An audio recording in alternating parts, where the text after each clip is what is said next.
Today, I will be giving you an overview of a meshed workflow student request.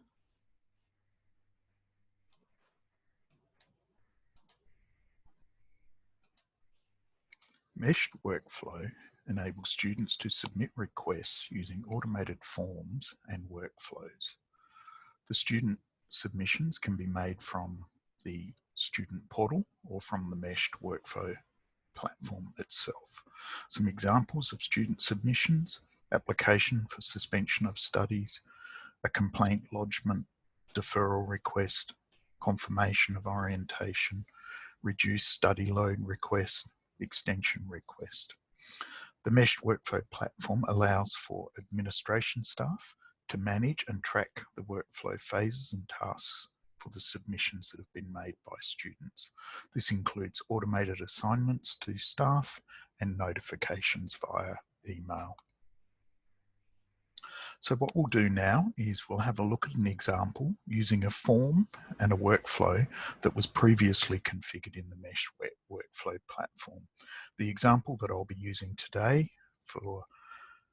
is of the student confirmation of orientation. So what we'll do is we'll log into the RTO Manager system into a student portal with one of the students that we've got set up.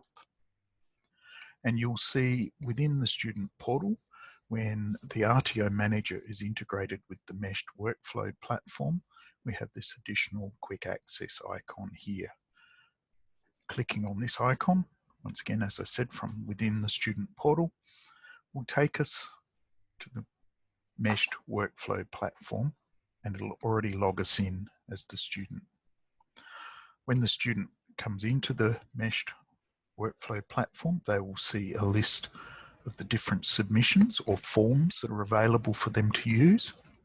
So for the example we're going to be looking at today, the orientation submission form, to access the form, to submit the form, to start the request, we click on the action icon, and here we have the form. This is the form that was previously configured.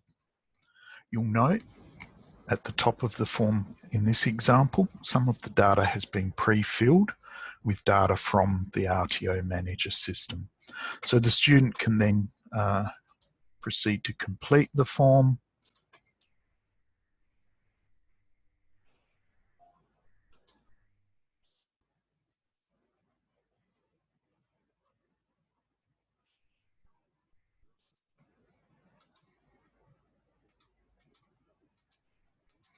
With the submit button.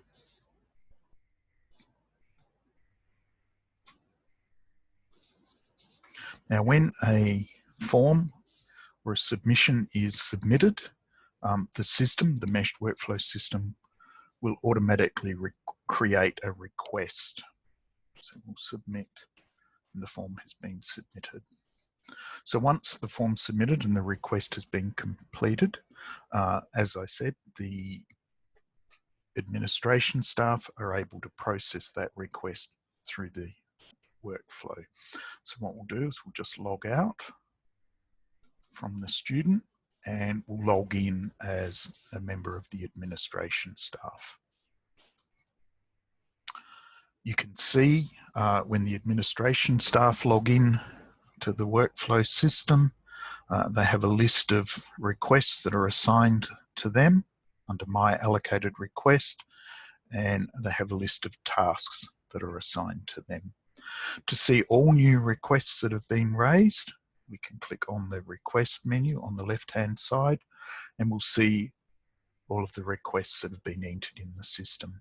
Now, the one that we just entered there appears on the top of the list, and I'll just point out a number of the functions that are available through these icons on the right-hand side. The first icon allows us to preview the form that was entered. So you can see here, this is the one that we entered a moment ago as part of this example.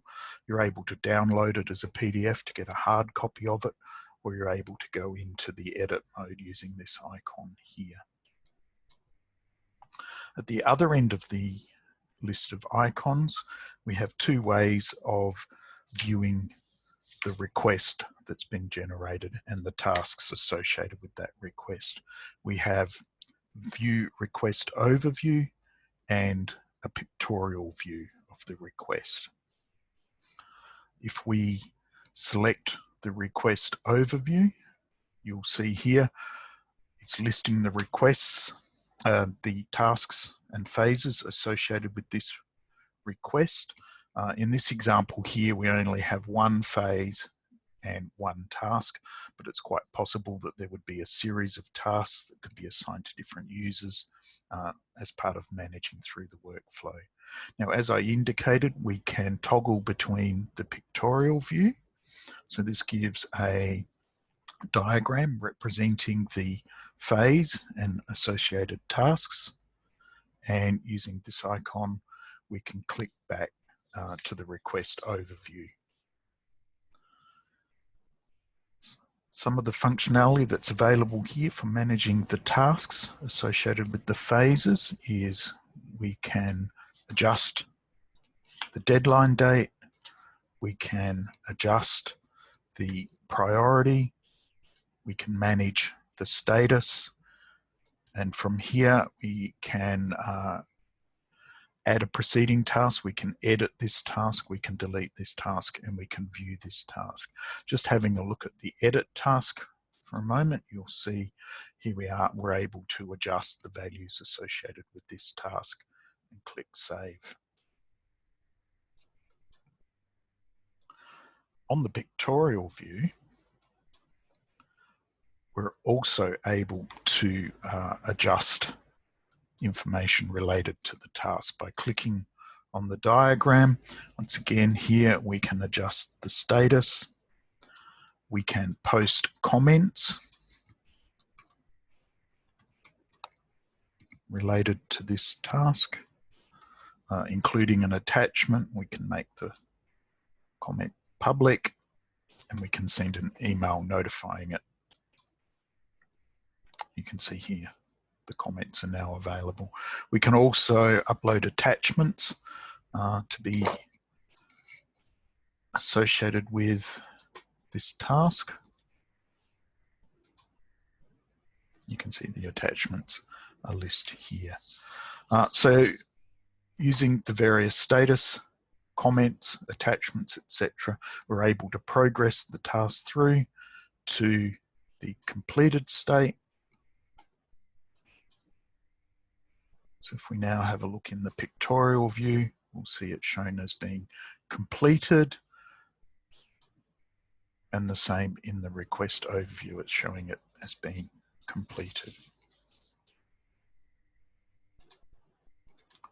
So thank you very much for your time today, and if you need any further support or assistance, please contact the support team at the Meshed Group.